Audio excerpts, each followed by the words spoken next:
Hey, this is Todd. I'm a volunteer here at the Pedal Factory, and here at the shop we have a lot of different tools that we use on a regular basis to fix, repair, and build bicycles.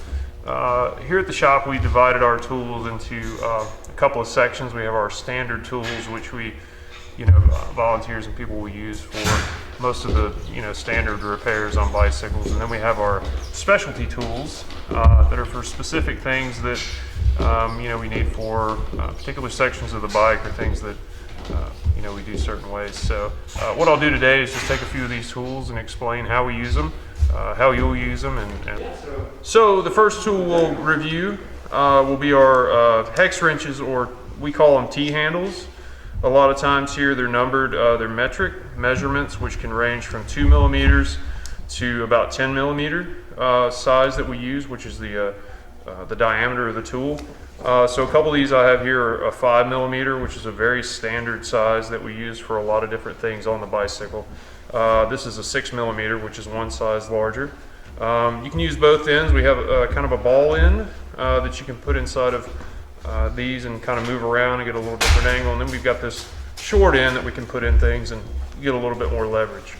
So these are our T-handle hex wrenches. Some other tools we have here are something you're probably pretty familiar with, which is typically called a box end wrench. It has a closed end and an open end, which is an open end wrench. These are also metric, which is the majority of the bicycle sizes that we work on. This is a 15 millimeter, which means that the size of this is 15 millimeters, so it fits a 15 millimeter nut.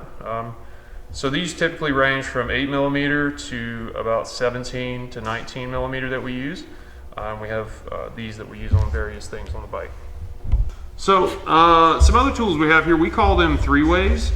And if we say a three-way hex or a three-way socket, these tools are really built out of convenience to have tools that you might use pretty quickly on a bike, different sizes. So this is just a three-way socket, so it has 8, 9, 10 millimeter. This is a three-way hex, a lot like our T-handle hex wrenches. But as you're working, you can quickly go through different sizes for the sizes that typically exist on a bike, and get some good leverage on it and get things done pretty quickly. So it's kind of a single tool that allows you to get multiple things done in a short amount of time. These are standard tools we have here. You're probably pretty familiar with a flathead screwdriver and a Phillips head screwdriver. Really nothing unique about the flathead. We use a lot of Park Tool, which is bicycle specific.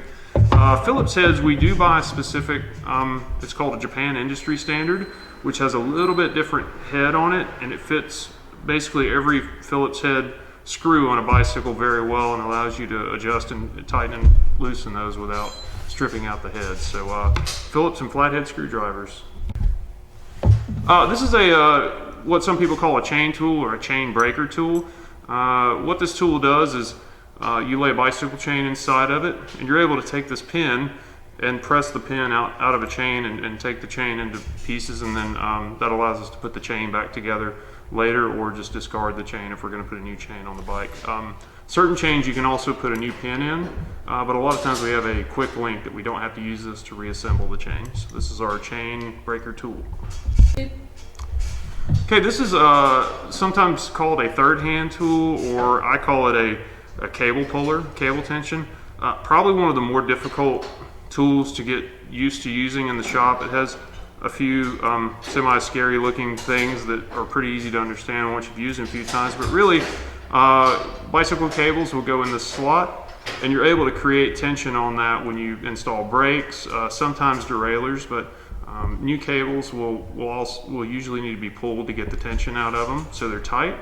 So we'll use this to create that tension and then tighten that down as we install brakes. This is the pedal wrench that we use here. It's a Pedro's brand, which is another bicycle tool brand. It has a couple of different sizes. We use this universal center for a couple other things to remove cassettes, but this particular pedal wrench is nice because it has two sections that are the same size. So we can get different leverage points when we're removing pedals off of a bike. Sometimes they get a little bit sticky, but this allows us to actually get in there and get pedals off pretty easily. So this is our pedal wrench. Okay, this is a set of our cable cutters and crimpers that we use here. Bicycle cables will fray and kind of unwind themselves if you don't cut them pretty sharply and exactly. So we use these Park Tool, again, the bicycle brand cutters that have a nice cutting edge so we can cut cables.